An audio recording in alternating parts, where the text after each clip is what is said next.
अभी आज क्या पढ़ने वाले भैया, अभी बेसिक टर्म्स ही करा रहा हूँ, साथ में जो हमारा चैप्टर 1 2 है मैं ये मिक्स कंबाइन करा रहा हूँ। आपका बुक का जो चैप्टर 1 और 2 है ये दोनों मैं इसी में करा रहा हूँ, बेसिक टर्म्स ही करा रहा हूँ। मैंने आपको 2 टर्म्स पढ़ा दिए ऑलरेडी। क्या क्या मैंने पढ़ा दिया, एसेट भी पढ़ा दिया और लाइबिलिटीज भी पढ़ा दिया। ठीक है, क्या होते हैं assets, which you own and have some monetary value. Assets के टाइप्स क्या हैं, current asset, non current asset and fictitious asset. फिर मैंने लाइबिलिटीज बोला था, आप एब्सेंट थे। लाइबिलिटीज में मैंने क्या बोला, लाइबिलिटीज होती हैं जो आप ओ करते हैं किसी को।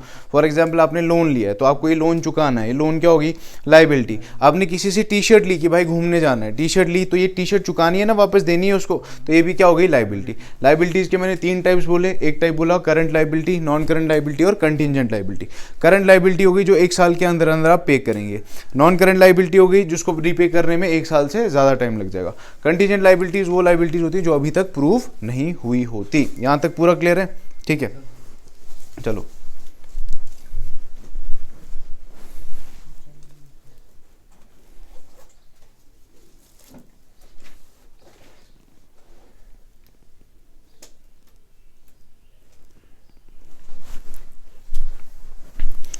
चलिए जी, अभी आज क्या टर्म्स पढ़ेंगे। Start with capital. किससे शुरू करेंगे, कैपिटल से। एंड नेक्स्ट टर्म जो मैं पढ़ाऊंगा वो होगा ड्राइंग्स। ठीक है, बिजनेस ट्रांजैक्शन ऑलरेडी क्लियर है ना, या मैं बिजनेस ट्रांजैक्शन को फिर से एक्सप्लेन करूं क्या क्या चीज़ें बिजनेस ट्रांजैक्शन में, वो तो क्लियर है ना, बिजनेस ट्रांजैक्शन पूरा मैंने बता दिया था। ठीक है, उसके बाद बच्चा और क्या हम पढ़ेंगे, पहले कैपिटल और ड्राइंग्स को ही पढ़ लो। ठीक है, मान लीजिए हमने कल कहा था ना कि बिजनेस शुरू करा किसी बच्चे ने, अब यही बिजनेस जब हम शुरू कर रहे हैं, मान लीजिए क्लोथिंग बिजनेस शुरू करा। किसका बिजनेस शुरू करा बच्चे, क्लोथिंग का बिजनेस शुरू करा। मान लीजिए ये हमारे प्यारे रामलाल, इन्होंने क्लोथिंग का बिजनेस शुरू किया। क्या किया, क्लोथिंग का बिजनेस शुरू किया। अभी क्लोथिंग का बिजनेस शुरू करा तो ये क्लोथिंग का बिजनेस ऐसा तो नहीं होगा रामलाल ने बोला कि यार बिजनेस शुरू हो जा, बिजनेस शुरू हो जा, खुल जा, सिम तो है नहीं कि शुरू हो जाएगा।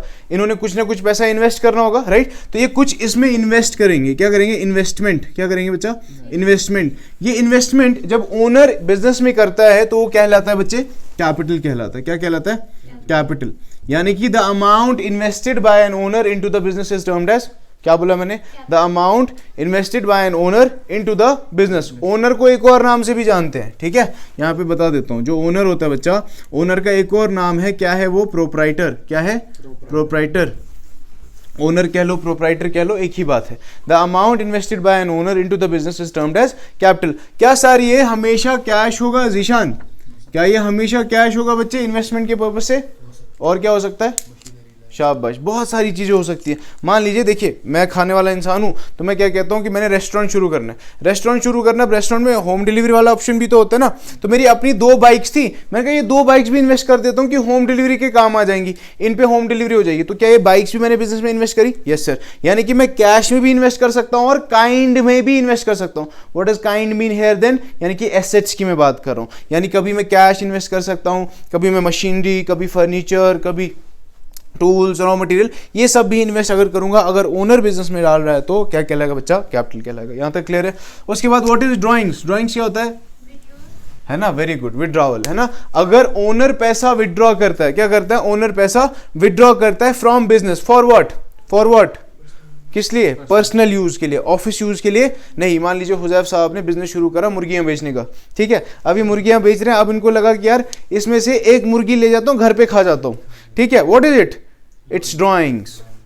ये गुड्स ले गए, कल मैंने याद है मैंने क्या बोला था कल, व्हाट आर गुड्स, गुड्स वो होते हैं जिसपे बिजनेस डील करता है। अब ये इनका बिजनेस क्या है, चिकन्स का। अगर ये चिकन ले रहे हैं और घर पे इस्तेमाल कर उसका बटर चिकन कुछ भी बना के खा रहे हैं, what is it, it is drawings, है ना, ड्राइंग्स कहलाएगा। अगर ये कैश भी ले जाते हैं, मान लीजिए इनकी बेटी की फीस इनको पे करनी है, इनको अपना ट्यूशन का फीस पे करना है या कुछ भी, व्हाट इज दैट, बिजनेस का उसके साथ कोई कंसर्न नहीं है। बिजनेस से आपने कुछ भी विड्रॉ करा, चाहे गुड्स विड्रॉ करे, चाहे पैसा विड्रॉ करा, for what, for personal use, it will be termed as drawings.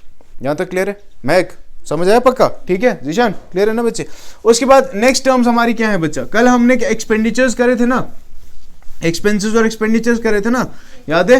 तो आज क्या करेंगे बच्चा, रिसीट्स। क्या करेंगे, RECIEPTS। What are receipts sir, what are receipts, these are sale proceeds. क्या है ये, sale proceed sir, sale proceed. फिर सेल क्या है सर, सेल क्या है सर। अब देखो पहले मैं एक चीज समझा रहा हूं, देखिए इन्होंने मुर्गे की शॉप शुरू करी ना, मुर्गे बेच रहे हैं, तो ये मुर्गे बेचने से पैसा आएगा, तो मुर्गे को जब बेचेंगे क्या कहलाएगा, sale. Selling goods and services is sale, right, इनको बेचना है तो ये सेल कर रहे हैं। अब वहां से जो पैसा आएगा बच्चा क्या कहलाएगा?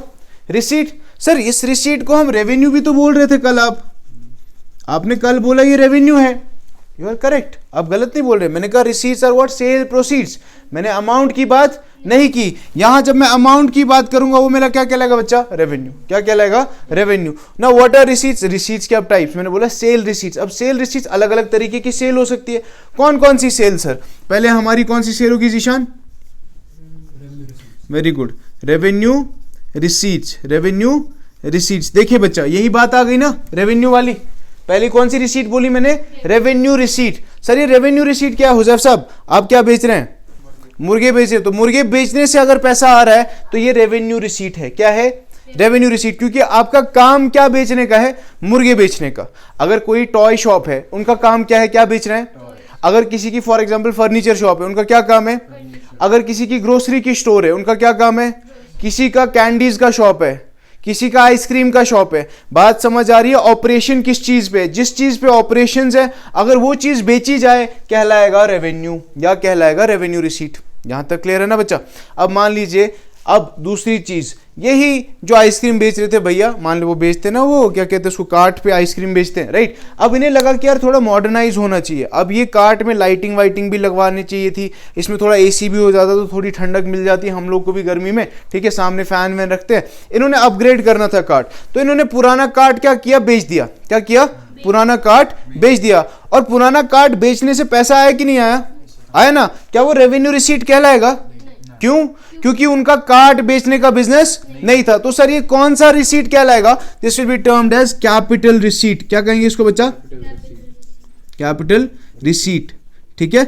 This is a receipt which comes, ये पैसा आप कब कमाते हैं? जब आप कोई फिक्स्ड एसेट बेच देते हैं या आप कोई नॉन ऑपरेटिंग एक्टिविटी करके ये पैसा कमा देते हैं। नॉन ऑपरेटिंग मतलब क्या? देखिए आइसक्रीम बेचने का धंधा था ना भाई, आइसक्रीम बेची नहीं, आइसक्रीम की जगह पे जब क्या बेच दिया? कार्ट बेच दिया। तो वो कार्ट बेचने से जो पैसा आया what will it be termed as? Capital receipt. Is it clear? Very clear to all of you. तो मैंने पहले क्या बोला बच्चा? रिसीट्स। रिसीट्स क्या होते हैं सर? सेल प्रोसीड्स, सेल करने से जो पैसा आता है। इसमें क्या क्या टाइप्स हैं? रेवेन्यू रिसीट्स और कैपिटल रिसीट्स। रेवेन्यू रिसीट्स क्या है सर? जो ऑपरेशन जिन पे हम काम करते हैं वो चीजें बेचने से जो पैसा आएगा वो रेवेन्यू रिसीट कहलाएगा। फिर कैपिटल रिसीट्स। कैपिटल रिसीट्स क्या है सर? कैपिटल रिसीट्स अगर हमने कोई फिक्स्ड एसेट बेच दिया तो उससे जो पैसा आया वो हमारे कैपिटल रिसीट। कल याद है मैंने आपको बोलता है फिक्स्ड एसेट्स को क्या बोलते हैं? कैपिटल एसेट्स, याद है? कल बोला था। अब कैपिटल एसेट को बेचने से जब पैसा आया तो क्या कहा आपने? Capital receipt. Make sense? चीजें जुड़ रही है ना, आपस में जुड़ रही है ना चीजें, ठीक है। समझ आया ना बच्चे यहाँ तक? ये मुर्गी के साथ ही खो गए, क्या क्या बना मुर्गी का है। चलो ठीक है, वापस आ जाओ। उसके बाद और टर्म्स है हमारे पास। Now what are the other terms that we have Zeeshan?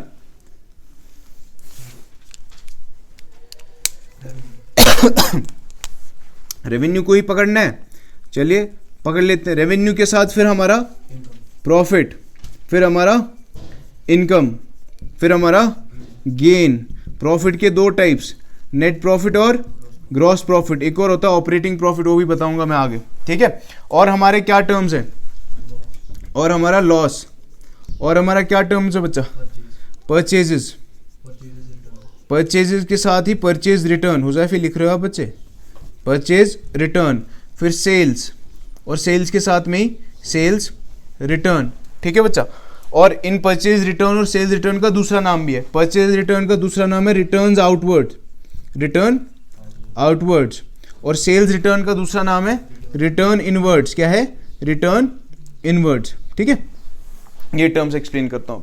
देखिए जी, रेवेन्यू मैंने क्या बोला बच्चे? जब आप सेल करते हैं तो उससे जो पैसा आता है वो कहलाता है रेवेन्यू, है ना सर। फिर इनकम क्या है? Anybody wants to try? What is income? Income is profit. Then what is profit? Profit is profit and income is profit. Then what is it? देखिए, चलिए मैं ऐसे बताऊं, मैं बताता हूं, ठीक है। देखिए, जो मुर्गियों को ही बेचे, मुर्गियों को बेच देना, तो मैंने कहा कि मैंने भाई एक मुर्गी का प्राइस है, ये चल क्यों नहीं रहा मार्कस? मैंने कहा एक मुर्गी का प्राइस है 10 रुपये, काफ़ी सस्ती मुर्गी, 10 रुपये का मुर्गी का प्राइस है। और ये मुर्गी जो मैं खरीद रहा था, जब पहले मैं करूंगा ना बच्चा, which is termed as revenue expenditure. कल मैंने बताया था ना कि पहले चीज़ खरीदनी पड़ती है फिर बेचते हैं, वो वाला बिजनेस कर रहे हैं हम। तो हमने पहले मुर्गी खरीदी 8 रुपये, हम कॉस्ट प्राइस क्या है मुर्गी का 8 रुपए, मैं बेच कितने में रहा हूं 10 रुपए में। मान लो मैंने 5 मुर्गियां बेची, कितनी मुर्गियां बेची, तो मेरे पास कितना पैसा आया, करेक्ट, मेरे पास पैसा आया 50 रुपए। ये 50 रुपए क्या है भैया, ये 50 रुपए रेवेन्यू है, करेक्ट नो। अब मैं बताओ कि मेरा प्रॉफिट कितना है, 5 मुर्गी में एक मुर्गी 8 रुपए की थी ना, तो 5 8 40, तो पड़ी मेरे को ये 5 मुर्गियां 40 रुपए की, मैंने बेची कितने की 50 रुपए की, तो मेरा प्रॉफिट कितना है 10 रुपए का। ये चीज तो क्लियर है सर। फिर मेरी इनकम क्या है,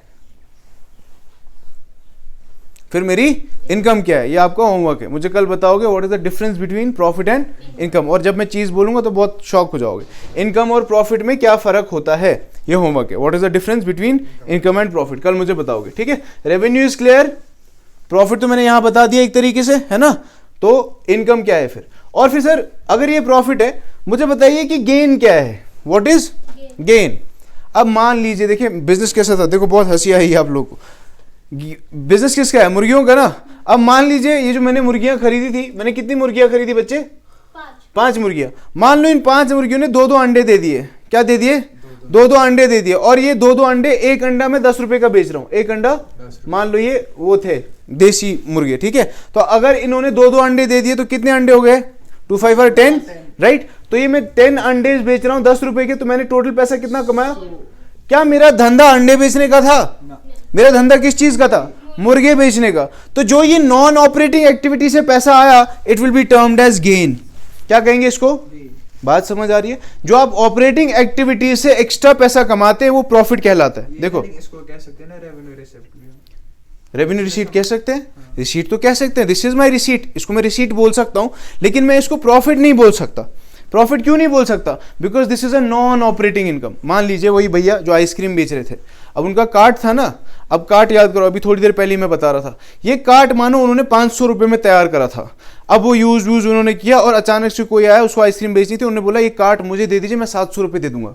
क्या दूंगा, बनवाया कितने में था, बेच कितने में रहे हैं, तो जो 200 रुपए आया, क्या वो 200 प्रॉफिट है, वो गेन है। क्यों, क्योंकि उन भैया का कार्ट बेचने का धंधा, उनका क्या धंधा था, आइसक्रीम बेचने का। तो नॉन ऑपरेटिंग इनकम जो होती है, एक्स्ट्रा, नॉन ऑपरेटिंग एक्स्ट्रा जो पैसा आ रहा है मेरे पास, what is it, it is a gain. और ऑपरेटिंग एक्टिविटीज से जो मैं एक्स्ट्रा पैसा कमाऊंगा, what is it, it is a profit. Sir operating activities आपने बोला नहीं, धंधा था भाई मुर्गे वाला, मुर्गियों में खरीदी ना 5 मुर्गियां, एक मुर्गी 8 रुपए की, तो 40 रुपए 5 मुर्गियों का हुआ, ये मेरा खर्चा हुआ। बेची कितने में मुर्गी, 10 रुपए में, 10 में बेची थी, कितने में बेची थी, हाँ 10 में बेची थी ना, तो 10 रुपए मैंने वहां कमाया एक्स्ट्रा, वो 10 रुपए क्या है, वो प्रॉफिट है, वो गेन नहीं है। पूछो रेवेन्यू रिसीट और गेन्स में क्या फर्क है फिर, रेवेन्यू रिसीट और गेन में क्या फर्क है। देखो मैंने रेवेन्यू रिसीट में बोला आपका बच्चे, जो पैसा मेरे पास आ रहा है फ्रॉम सेल प्रोसीड्स, क्या आ रहा है, सेल प्रोसीड्स। अब मेरे को ये चीज बताओ, जो कार्ट बेचा बच्चे, जो मैंने कार्ट बेचा, क्या वो रेवेन्यू रिसीट में आएगा कि कैपिटल रिसीट में, वो कैपिटल रिसीट में आएगा, वो रेवेन्यू रिसीट में नहीं आएगा। क्या वो गेन है, यस सर वो गेन है। गेन तब है, देखो पैसा अगर आ रहा है तो वो कैपिटल रिसीट है, गेन वो तब है अगर एक्स्ट्रा आ रहा है। मेरी बात समझ आ रही है। आपके पास बच्चे कोई भी दुकान, कोई बिजनेस करना है तुमको, किस चीज का करो, जल्दी बोलो, टॉयज का, फॉर एग्जांपल टॉयज का बिजनेस करना है ना। अब आपने वहां पे रिसेप्शन के लिए टेबल रखी होगी, मान लो ये टेबल आपने बहुत प्यारी बनवाई, सिरामिक, वो क्या होती है वो टाइल्स, एंड उस टाइल से थोड़ी टेबल बनती है, मान लीजिए वॉलनट वुड की आपने टेबल बनवाई। ये वॉलनट वुड की टेबल आपने बनवाई, आपने इसको 2-3 साल अच्छे खासा इस्तेमाल करा। ये टेबल आपने जो बनवाई थी, ये टेबल आपने बनवाई थी 1 लाख रुपए में, कितने में, अब आफ्टर 2 और 3 ईयर्स कोई फॉरेनर आया, उसने बोला टेबल बड़ी प्यारी है आपके टॉय शॉप पे, और उसने बोला कि ये टेबल जो है ये आप मुझे दे दो। तो आपने कहा नहीं सर एंड ऑल, आपने थोड़ा उनको बकरा बनाने के लिए बहुत सारा वो ये किया, और आपने लास्ट में बोला कि सर चलिए ठीक है, लास्ट प्राइस हमने, क्योंकि ये तैयार बहुत कॉस्टली हुई थी, आपको 1,80,000 रुपये में देंगे। क्या देंगे, तो 1 लाख की टेबल बिक कितने में रही है। क्या मेरा टेबल बेचने का धंधा है, मेरा क्या धंधा है, टॉयज बेचने का। तो टॉयज बेच के जो पैसा कमाऊंगा दैट इज ऑपरेटिंग एक्टिविटी वाला पैसा। यहां 80,000 रुपए एक्स्ट्रा कमा रहा हूं ना, ये एक्स्ट्रा 80,000 क्या है, ये गेन है। और 1,80,000 क्या है, कैपिटल रिसीट है। 1,80,000 क्या है, कैपिटल रिसीट। क्यों सर, क्योंकि मैंने पूरा 1,80,000 रुपए रिसीव किया from selling a fixed asset, that is my capital receipt. और मेरा गेन कितना है, गेन है जो एक्स्ट्रा है, यानी कि 1 लाख रुपए में, नॉट प्रॉफिट, 1 लाख रुपए। अब ये लूज टर्म्स नहीं करो, योर कॉमर्स नाउ, अब आपको पता होनी चाहिए डिफरेंस क्या है ना। ये 1 लाख रुपए की टेबल थी, 180 में बेचा तो 80,000 रुपए मेरा गेन है। प्रॉफिट भी होगा ना, अगर 1 लाख में लाया 80,000 प्रॉफिट हुआ। मैं वही चीज समझा रहा हूँ, क्या मेरा बिजनेस टेबल बेचने का है? नहीं, मैं वही चीज कह रहा हूं, अगर अब बच्चे जो काम कर रहे हैं वो काम करने से अगर आपने एक्स्ट्रा पैसा कमाया तो वो प्रॉफिट कहलाएगा। अगर उसने उसके अपार्ट आपने कोई काम करा तो आपके लिए क्या है बच्चा, वो आपके लिए गेन है। पूरा क्लियर है सबको? आपको क्लियर हुआ बच्चे? पूरा ना, मैं फिर से समझाऊं? प्रॉपरली क्लियर हो गया। उसके बाद आते हैं बच्चे लॉस। ठीक है, देखिए इसका बेसिक डेफिनेशन जब बोलते हैं ना, आप बुक्स में जब पढ़ोगे, बुक्स में आपका ऐसा डेफिनेशन होगा, when your revenue is greater than your expenses. नहीं, प्रॉफिट के लिए बोलो, ठीक है। When your revenue is greater than your expense, ये बुक में आप ऐसे पढ़ोगे, मैंने पूरा समझा दिया। When revenue is greater than expense you have a profit. अब उल्टा बोल दो भाई, when your revenue is lesser than your expense you will have a loss, है ना। अब मान लीजिए यही मुर्गियां जो 8 रुपए में लाई थी और किसी ने बोला कि मुर्गी खाने से कोविड हो रहा है। क्या हो रहा है? फैली थी ना खबर, मुर्गी खाने से कोविड हो रहा है, मुर्गियों से कोविड हो रहा है। अब यही मुर्गी जो आपने 8 रुपए में लाई, इसको 5 रुपए में बेचना पड़ रहा है, तो पर मुर्गी कितना लॉस? 3 रुपए का लॉस। समझ आई बात? पूरा क्लियर हो गया। उसके बाद बच्चे हमारा परचेजेस क्या है? Now what is purchase? Often teachers ask you purchase क्या है, परचेज क्या है? आप बोलते हैं किसी चीज का खरीदना, but when you define purchase, what is purchase? Purchases is procurement of goods. क्या है? Procurement of goods and services. अगर मैं गुड्स एंड सर्विसेज प्रोक्योर कर रहा हूं तो ये परचेज है। अगर मैं selling of goods and services कर रहा हूं तो ये सेल है। सर जब मैं बोल रहा हूं, मैंने बार बार एक ही चीज बोली, जब मैं किसी इस चीज की बात कर रहा हूं, गुड्स मतलब क्या? जिन पे मैं डील कर रहा हूं, जिन पे मैं डील कर रहा हूं। अगर मैं इनकी प्रोक्योरमेंट कर रहा हूं, इनको खरीद रहा हूं, तो क्या कहलाएगा? परचेज। और अगर मैं इनको बेच रहा हूं तो क्या कहलाएगा? सेल। Clear no? अब मान लीजिए मैंने मुर्गी बेची, ठीक है। अब मुर्गी वापस आती है क्या बिकने के बाद? नहीं आती। अंडे तो आते हैं, लेकिन अंडे खराब होते हैं तो सोनू भैया के पास वापस ले, या सोनू भैया क्या देती है? खराब अंडे। ठीक है, चलो मुर्गियों को छोड़ते हैं, मुर्गियों को बख्श देते हैं, मुर्गी क्योंकि तवे पे चली गई बेचारी, फिर वापस नहीं आएगी। ठीक है, अब यहाँ समझते हैं कपड़े को। अगर फॉर एग्जाम्पल आपने जीन्स बेची, क्या बेची बच्चा? धंधा आपका किसके? जीन्स का है। किसका बिजनेस है? जीन्स का है। अब ये जीन्स आपने बेची और वो कस्टमर आपसे जीन्स लेके गया और उस जीन्स की पॉकेट में छेद था। क्या था? What will he do? वापस लेके आएगा। तो जब आपने बेचा क्या कहलाया? जब आपने बेचा कहलाया सेल। जब वो वापस लेके आया क्या कहलाएगा? Sales return. क्या कहलाएगा? Sales return. When the goods are return which ever sold earlier, है ना, जो आपने पहले बेचे थे गुड्स, अगर वो वापस आ जाएं तो क्या कहलाएगा? Sales return. अब सर आपने इसका दूसरा नाम बताया कि रिटर्न इनवर्ड्स होता है। अरे भाई, जब सेल किया तो सामान गोइंग आउटवर्ड्स, राइट और नॉट? इज सामान going outwards when I do sale? बाहर जा रहा है। अब जब सेल्स रिटर्न हो रहा है, इज सामान कमिंग इनवर्ड्स, राइट? तो इसीलिए क्या बोला? Returns inwards. करेक्ट।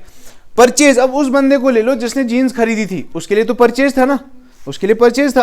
अब जब उसने पॉकेट में छेद देखा तो वो क्या कर रहा है? रिटर्न। तो उसके लिए क्या हो गया बच्चा? Purchase return. परचेज रिटर्न और रिटर्न आउटवर्ड्स, रिटर्न आउटवर्ड्स, है ना। परचेज रिटर्न या फिर रिटर्न आउटवर्ड। आउटवर्ड्स क्यों? आउटवर्ड्स क्यों? इनवर्ड्स मैंने समझाया, इनवर्ड्स क्यों बताओ? हाँ, तो कहाँ खो गए आप? इसीलिए मैं बोलता हूँ ना, क्लास में रहो। ठीक है, सेल्स मतलब जब सामान बेचा तो वो बाहर गया, आउटवर्ड्स। जब वो वापस आ रहा है तो क्या कहते हैं? सेल्स रिटर्न, या कह सकते हैं रिटर्न इनवर्ड्स, क्योंकि वो वापस अब आ रहा है, इनवर्ड्स हो रहा है ना बच्चे। अब जब मैं परचेज की बात करूँ, जब आप परचेज करते हो सामान इनवर्ड्स होता है क्या आउटवर्ड्स? इनवर्ड्स होता है। अगर आप इसको परचेज रिटर्न को दूसरा नाम बोलूँ तो क्या बोलो? Return outwards. क्लियर हो गया पूरा? Is it clear to everybody? ठीक है जी। उसके बाद अच्छा बोर्ड ही भर गया यार, थोड़ा रब कर लेते है ना। और भी टर्म्स है अपनी, वो हम डिस्कस करेंगे। आप सब में से कितने लोग डिस्काउंट लेते हैं चीजों पे? कोई नहीं लेता? सब लोग लेते ना? या फिर शर्मा रहे हो मेरे सामने बोलने में कि सर चीप लगेगा, ऐसा लगेगा, वैसा लगेगा? ऐसा कुछ नहीं है। डिस्काउंट हक है भाई। एमआरपी पे भी डिस्काउंट ले सकते हो, पता है? जो बिस्किट लाते हो ना 10 रुपए का, उस पर भी डिस्काउंट ले सकते हो। सोनू भैया ने बोला दीदी 10 रुपए लिखा हुआ है, आपको बोलना है कि 10 रुपए पे भी डिस्काउंट है, because MRP is maximum retail price, not minimum retail price.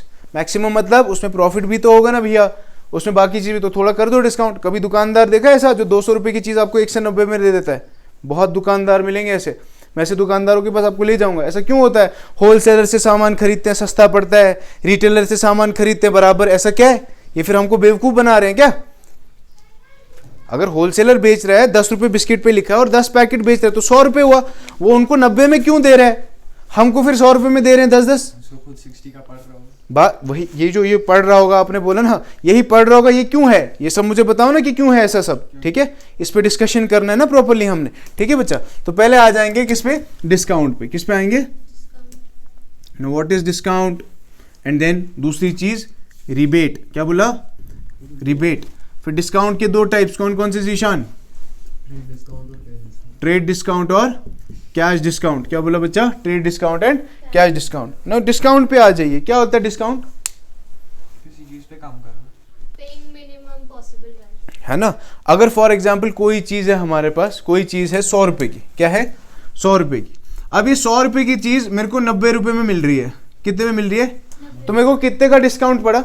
10 रुपए का डिस्काउंट, है ना? Which is what percent? 10% discount, है ना? 10%। किसी भी वैल्यू का अगर हमें उसमें कुछ प्राइस में छूट मिल जाए तो वो डिस्काउंट है ना? तो सर ये रिबेट क्या है? सुना है रिबेट कभी? अब देखिए, मैं कपड़े बेच रहा हूं, जीन्स वगैरह बेच रहा हूं। अब ये जीन्स जो है वो हल्की सी यहाँ पे कटी हुई है या उसकी पॉकेट में छेद है। अब कस्टमर ने देख लिया कि भैया ये तो कटी हुई है यार, कटी हुई जीन्स बोल रहे हो। आपने क्या बोला? भाई चल थोड़ी सी कटी है, ज्यादा कटनी है, ये 4000 रुपए की है। कितने की है? 4000, तू मेरे को 3000 रुपए दे दे। क्या दे दे? 3000, तो अब ये रिबेट हुआ कि डिस्काउंट हुआ? अब ये रिबेट हुआ। रिबेट इज जब आपका प्राइस में कटौती की जाए because of any defect in the product, ठीक है? रिबेट कब मिलता है? जब भी डिफेक्टिव आइटम्स बेचे जाते हैं ना, तो तब आपको उस पर रिबेट मिलता है। महक, तुमने कभी खरीदी कोई डिफेक्टिव आइटम? कभी नहीं, कभी नहीं किया आपने। सेकेंड शॉप सुनिए, सेकेंड शॉप जो होती है बच्चे, वहां पे ये चीजें बेची जाती हैं, वहां पे रिबेट होता है मोस्टली, ठीक है? ये मैं बताऊंगा आगे, और भी एग्जांपल्स हैं, ठीक है? संडे मार्केट, हाँ हाँ एग्जाम्पल में बोल सकते हो, ठीक है? संडे मार्केट में आपको चोर, ये तो बहुत आगे निकल गया भाई, चोर बाजार वोर बाजार पहुंच गया ठीक है? हाँ, दे डू एग्जिस्ट। आपको नहीं पता? मैं आप बोल नहीं सकता क्योंकि ये वीडियो फिर यूट्यूब पे भी जाएगा, ठीक है? देयर आर प्लेसेस जहाँ पे ऐसी चीजें बेची जाती हैं, ठीक है? चलिए, ये क्लियर हो गया रिबेट। ना what is rebate? Defective item जब खरीदें और उनके प्राइसेस पे हमें डिडक्शंस मिल जाएं, the deductions in actual prices because of defect in the products, the deduction in actual prices because of defect in them is termed as rebate. The deduction in prices to render some benefit to us is termed as discount. When received it is a benefit, when given it is an expense. देखो मैं क्या बता रहा हूँ, जो अंग्रेजी झाड़ी है मैंने, इसका क्या मतलब है? ये जो जीन्स जब बेच रहे हो ना, जब जीन्स बेच रहे हो, अगर आपने जीन्स 2000 रुपए की 1500 रुपए में दी, बेची, तो आपने कितना डिस्काउंट दिया? What is this? This is discount allowed, correct? तो ये डिस्काउंट अलाउड आपके लिए क्या है? एक्सपेंस। बिजनेस के लिए एक्सपेंस हुआ ना? हुआ कि नहीं हुआ? क्यों नहीं हुआ?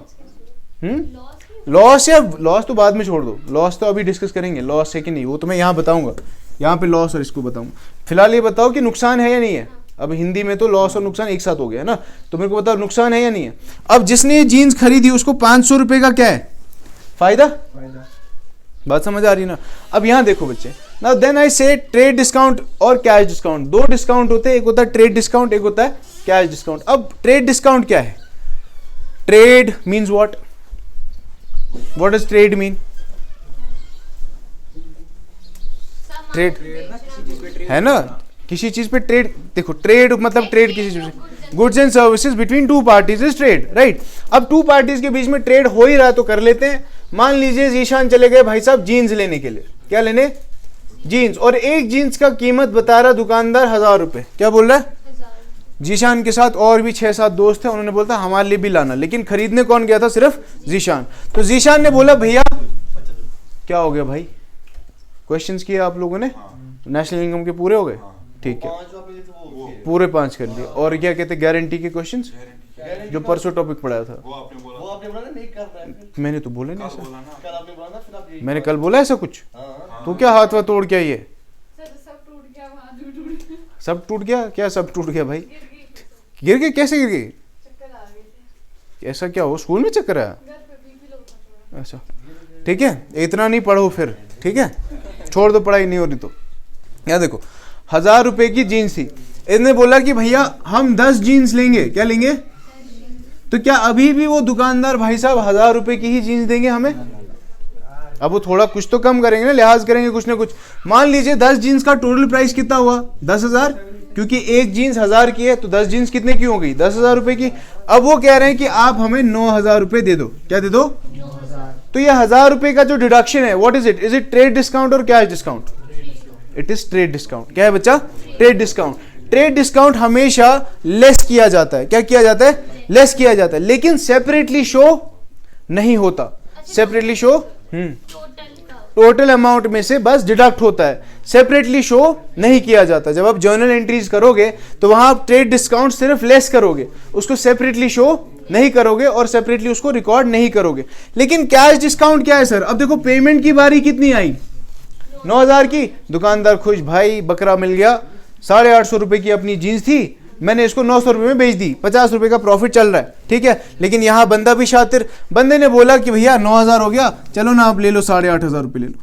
कितना ले लो? 8,500। अब 9,000 रुपए का एक्चुअल सेल है दुकानदार का, लेकिन आप पेमेंट कितनी कर रहे हो? 8,500 रुपए, यानी कि 8,500 रुपीज। तो कैश डिस्काउंट कितना है? कैश डिस्काउंट 500 रुपए। मेरी बात समझ आई? तो कैश डिस्काउंट सेपरेटली शो होता है। अब आपको देखिए दुकानदार कैसे रिकॉर्ड करेगा? दुकानदार रिकॉर्ड करेगा 9,000 की सेल, करेक्ट? करेक्ट, यही लिखेगा ना। उसके बाद क्या लिखेगा? Cash received. कितना कैश रिसीव करेगा बच्चे? 8,500। तो उसका फर्क आएगा ना, 8,500 आया है और सामान गया है 9,000 का, फर्क आएगा कि नहीं आएगा? इसी वजह से उसको रिकॉर्ड करना पड़ेगा क्या? Discount allowed. डिस्काउंट अलाउड कितना? 500 रुपए, तब उसको बराबर मैच हो जाएगा, है ना। एक इंडिविजुअल को भी मैच इसी तरीके से होगा। जब इंडिविजुअल घर पे बिल दिखाएगा, देखो जीशान को पापा ने दिए थे 9,000, कितने दिए थे? 9,000 या 10,000 रुपए लिख लो। 10,000 रुपए जीशान को दिए, जीशान गया जीन्स खरीदी 10 जीन्स, और इसने दुकानदार को कितना पे किया बच्चा? 9,000 रुपीज। अब देखिए 10,000 में से 9,000 चले गए अगर, तो इतने कितने रह गए जेब में? 1,000। जेब में 1,000 रुपए होना चाहिए, लेकिन उन्होंने पेमेंट कितनी की? इनकी जेब में फिर कितना पैसा होगा? 1,500 रुपए। ये सोचेगा नहीं 500 एक्स्ट्रा कहां से आया, तो ये सोचेगा ये 500 एक्स्ट्रा जो है डिस्काउंट रिसीव्ड है, तब जाके एंट्री मैच हो जाएगी। Is it clear? पूरा क्लियर हुआ जीशान? ठीक है, चलिए जी। Discount clear, rebate clear. उसके बाद कुछ और टर्म्स है छोटी छोटी, वो मैं बता रहा हूं। Then sir what is insolvent? Insolvent क्या होता है सर?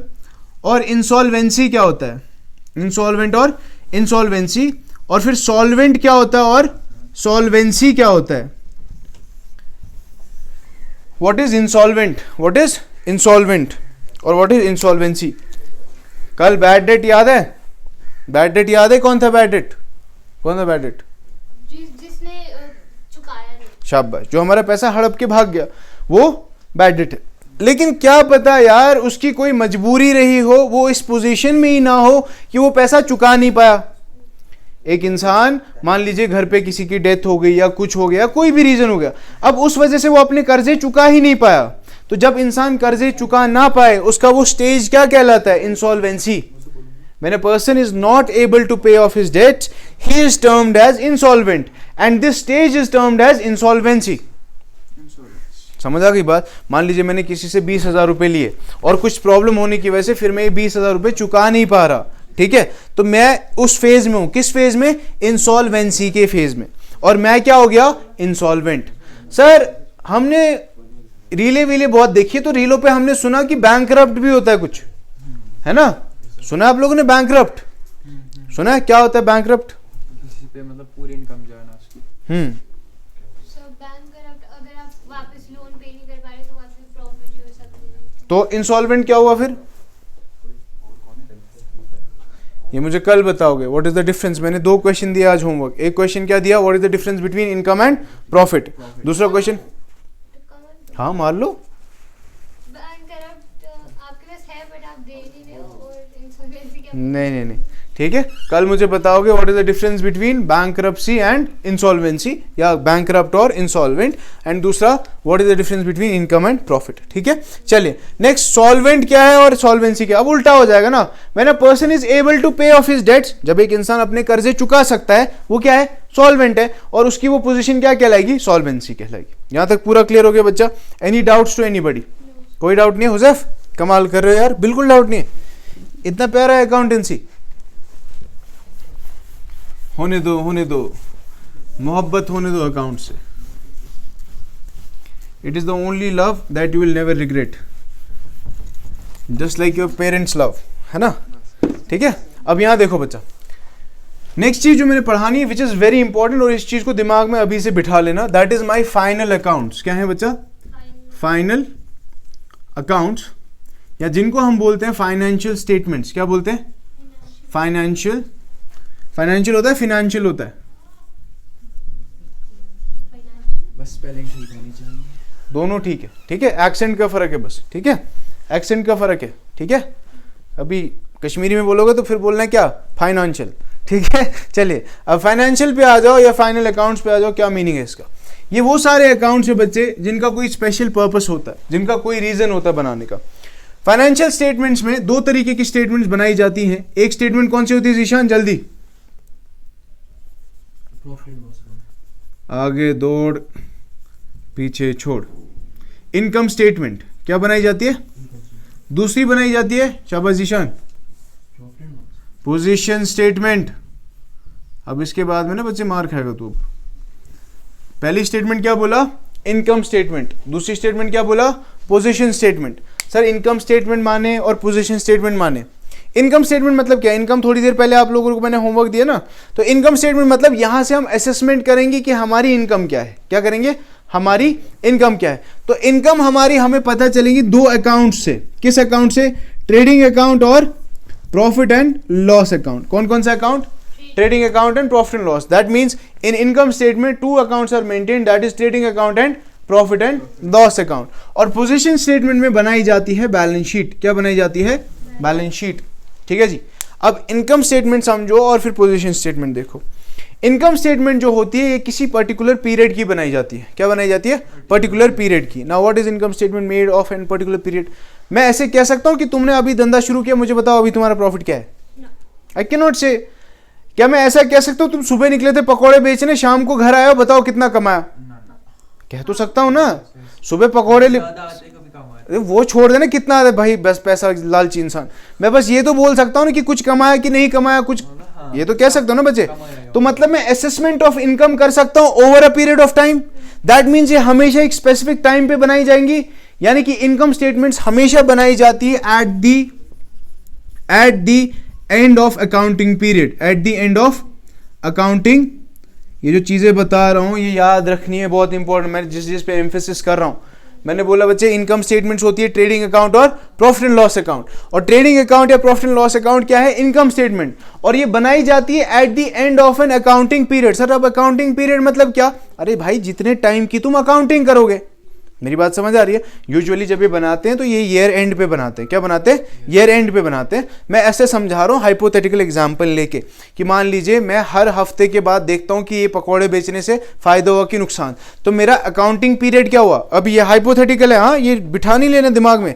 मेरा एक हफ्ता हो गया अकाउंटिंग पीरियड, तब मैं असेसमेंट करूंगा मेरा प्रॉफिट या लॉस। अब थोड़ी देर पहले याद है मैंने प्रॉफिट के आगे क्या लिखा था?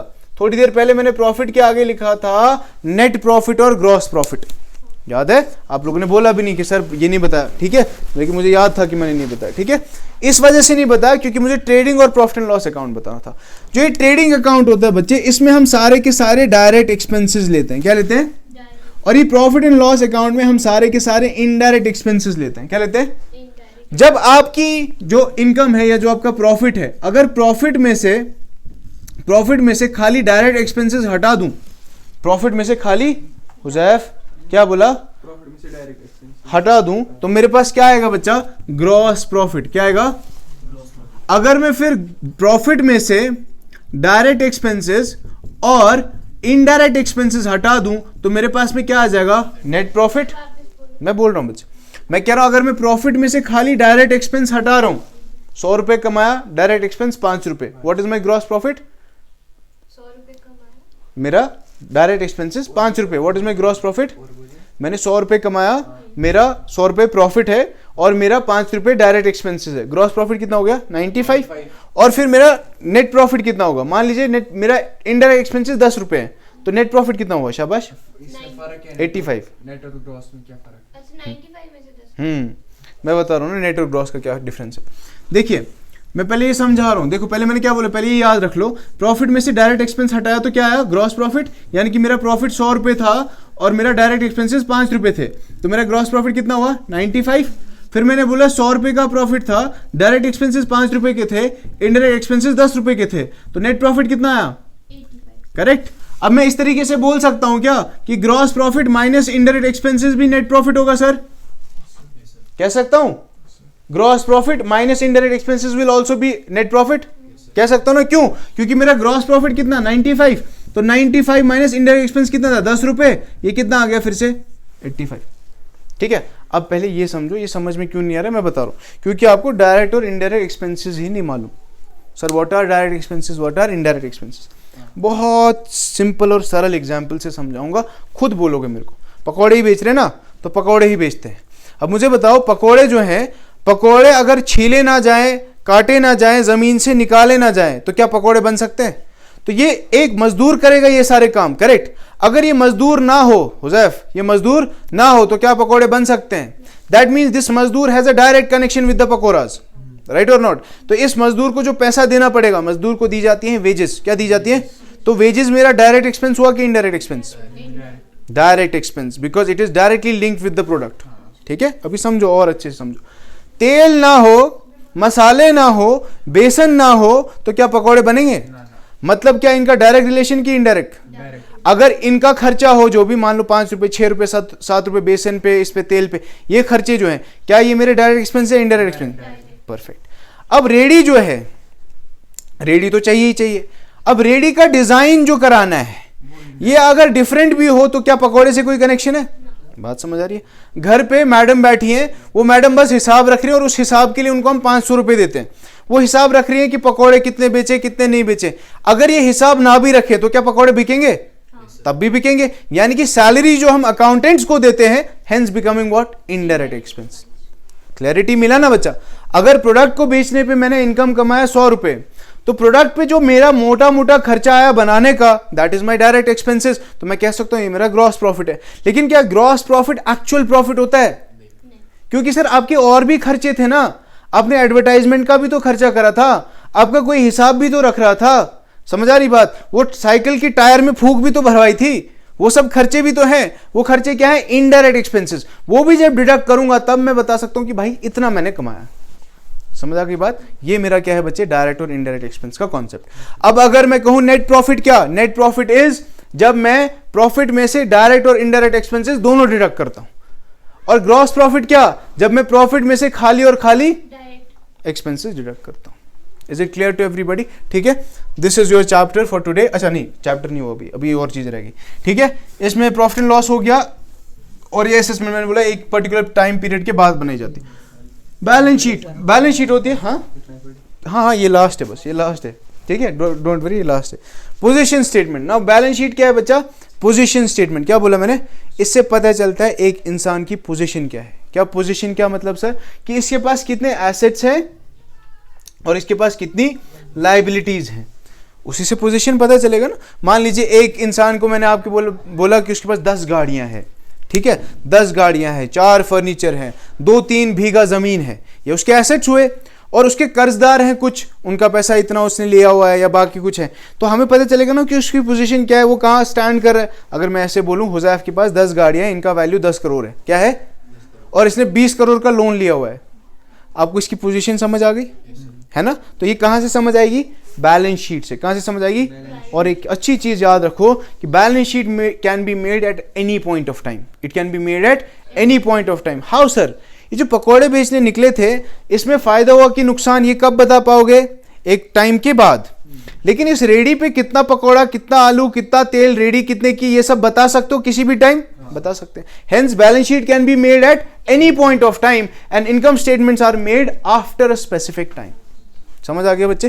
These were your statement. कुछ इसमें रह जाएंगे अगर टर्म्स, तो मैं कल करा दूंगा। कुछ रह गई क्या टर्म्स? ठीक है, वो देख के मेरे को बता देना कल। मैं कुछ टर्म जो रह जाएंगे, आज आप करेंगे होमवर्क, मुझे बता देना सर ये टर्म करा दो, ये करेंगे, उसके बाद हम 3rd चैप्टर पे मूव ऑन करेंगे। ठीक है, यहां तक क्लियर हुआ? चलिए, दिस एंड्स योर चैप्टर। ये रब कर दो।